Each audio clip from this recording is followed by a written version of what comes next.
And yeah, on the face of it, this is a standard keyboard application. It's based off Google's stock one, so it's got all the similar sort of dictionaries and correction methods that one does. But the real ace up its sleeve lies in the customization. Whilst there are some inbuilt themes which are great, that's not really the focus here, because Orbital Key lets you make your own themes. You can customize everything from each individual key to the emoji button to the spacebar, and not only can you choose flat style colors that are built in, but you can add a personalized image of your own. So with a bit of a time investment, you could make the keyboard of your dreams. So to be honest, I'm not normally much of a fan of weather widgets. I think they look a little bit messy, a little bit cluttered on your home screen. But the Google Now weather widgets for Zooper, whilst there are only 3 in the pack, genuinely look very nice. They look like they were built by Google themselves, contain a lot of information, and also offer a material design. So then we've got an application called Dumpster, and after you start using it, you'll kind of think to yourself, where was this my whole life? Essentially, it adds a recycle bin functionality to your smartphone.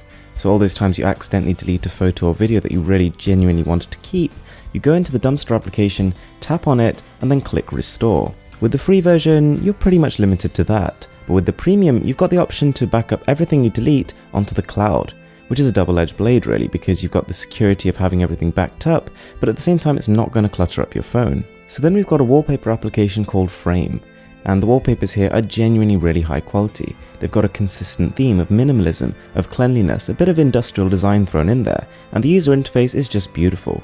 It's really easy to navigate, makes a lot of sense, and generally speaking all the wallpapers are really high resolution. What I would say about the resolution though is that there is a little bit of a disparity. While some of them are great all the way up to 4K panels, other ones aren't going to look great on anything above 1080p.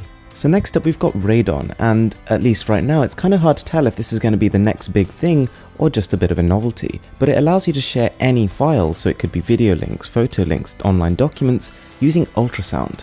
And yeah, you heard that right, so it skips Bluetooth, it skips NFC, doesn't need Wi-Fi, and simply you go into the application you want, for example YouTube, click share, and then any nearby device using the Radon app can pick up that signal. So it's not like Dropbox where you're sending and receiving downloaded files, but it's more of an online only resource. So next up is the super simple Storage Quick Tile.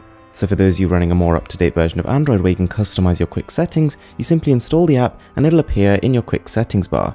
And once you tap it, it'll take you straight to your storage. Super convenient. Application number 7 is more just a bit of fun than anything that is particularly crucial for your phone's functionality, but I recommend it just as much as the other apps. It's called Freeballs, and it's a physics-based simulation of a huge number of particles, more than you probably thought your phone could compute.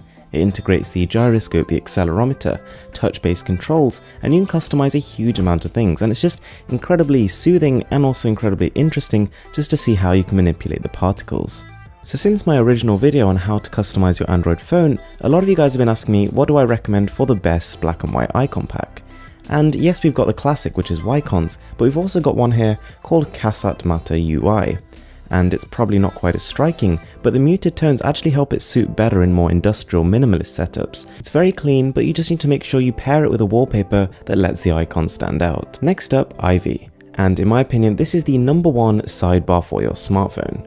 You can activate it by swiping in from the left or the right, and it overlays across any application. It tells you the time, it gives you access to quick shortcuts. You can customize it, adding in your own RSS feed, or you can even make it so that you can open up your app drawer.